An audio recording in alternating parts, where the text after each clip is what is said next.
2005 সাল লিওনেল মেসির এক দুর্ভাগ্যজনক আন্তর্জাতিক অভিষেক, যেখানে বদলি হিসেবে মাঠে নেমে মাত্র ৪৫ সেকেন্ড ম্যাচ টাইম পেয়েছিলেন। হাঙ্গেরির ডিফেন্ডারকে হাত দিয়ে আঘাত করার দায়ে লাল কার্ড হজম করতে হয় মেসিকে। সেই ম্যাচে মাত্র 2টি পাস পেয়েছিলেন এলএম10।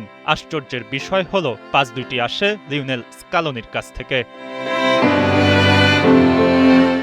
ঘটনাটি তেমন বড় কিছু মনে না হতে পারে, কিন্তু ওই দুই পাস থেকেই এমন এক সম্পর্কের সূচনা হয়েছিল যে সম্পর্ক থেকে এক বিরল কীর্তি ঘটতে পারে। আর্জেন্টিনা যদি টানা 2 বার জিতে নেয় বিশ্বকাপ, তবে স্কালোনি মেসিরা গড়বে নতুন ইতিহাস। মেসি বারবার বলেছেন স্কালোনি ছিল জাতীয় দলের প্রথম দিকের সেই খেলোয়াড়দের একজন যে তাকে আপন করে নিয়েছিল। 2006 বিশ্বকাপে সার্বিয়া ও মন্টেনিগ্রোর বিপক্ষে গোল করে যখন তিনি ড্রেসিং রুমের পথে যাচ্ছেন, পেছন থেকে এসে স্কালোনি তাকে প্রথম জড়িয়ে ধরেছিলেন। বয়সের পার্থক্য 9 বছর। মেসি আর স্কালোনির মধ্যে আছে এক দারুণ স্নেহের সম্পর্ক। সতীর্থ থেকে জাতীয় দলের কোচ হিসেবে আবির্ভূত হন স্কালোনি। যদিও এই দায়িত্বটা তিনি অনেকটা ভুলবশতই পেয়েছিলেন, এমন না যে তারই এই দায়িত্বে আসার কথা ছিল। 2018 রাশিয়া বিশ্বকাপে আর্জেন্টিনার পারফরমেন্স ছিল হতাশাজনক। হোর্হে সাম্পাওলির অধীনে তীব্র হাইপ্রেসিং ফুটবলে আকাশী নীলরা কেবল বিপদেই পড়ে। শেষ 16তে ফ্রান্সের কাছে হেরেই বিদায় বলতে হয়। বিশ্বকাপ শেষেই পদত্যাগ করেন সাম্পাওলি। সাম্পাওলির উত্তরসূরি কে হবেন? তখন আর্জেন্টিনা ফুটবল অ্যাসোসিয়েশনের ফান্ডে তেমন টাকা ছিল না। তারা এমন একটি দল যারা 1993 সালের পর থেকে কোনো সিনিয়র শিরোপা জেতেনি। সে সময় আর্জেন্টিনার আন্ডার-21 টিমের কোচ ছিলেন লিওনেল স্কালোনি। রাশিয়া বিশ্বকাপে সাম্পাওলির সহকারী হিসেবেও কাজ করেছেন।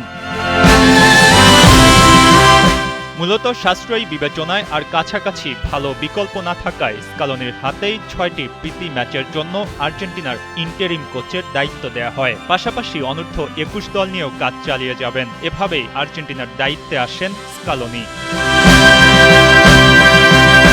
আর তখন বার্সেলোনায় একরকম একাকী সময় কাটাচ্ছেন লিওনেল মেসি। 2016 সালে কোপা আমেরিকার ফাইনাল হারের পর হতাশ হয়ে একবার অবসরের ঘোষণা দিয়েছিলেন। সেখান থেকে ফিরলেন, তবে 2018 বিশ্বকাপের পর তার ভবিষ্যৎ নিয়ে অনিশ্চয়তা ছিল।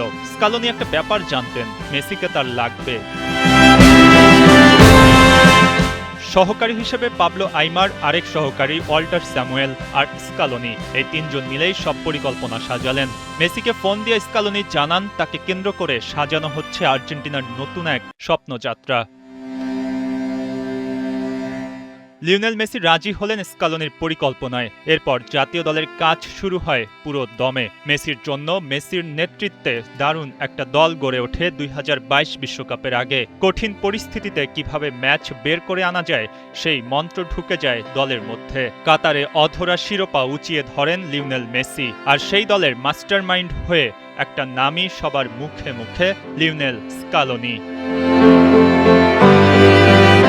স্কালোনি একবার জানিয়েছিলেন মেসির পাশে একদল সতীর্থ আছে, তারা তার জন্য সবকিছু উজাড় করে দিতে প্রস্তুত। তারা তাকে যেমন দেবতার মতো দেখে, আবার পাড়ার একটা সাধারণ ছেলের মতো দেখে। এই সূক্ষ্ম ভারসাম্য বজায় রাখা সহজ নয়, যা স্কালোনির হাত ধরেই এসেছিল।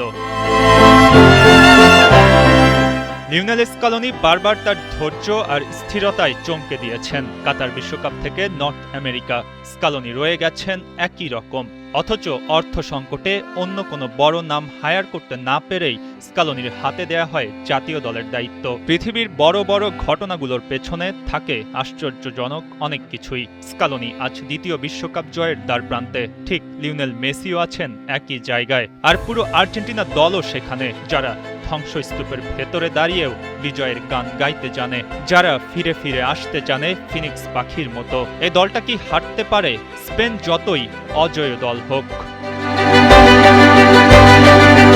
মঈন হাসান, ৭১।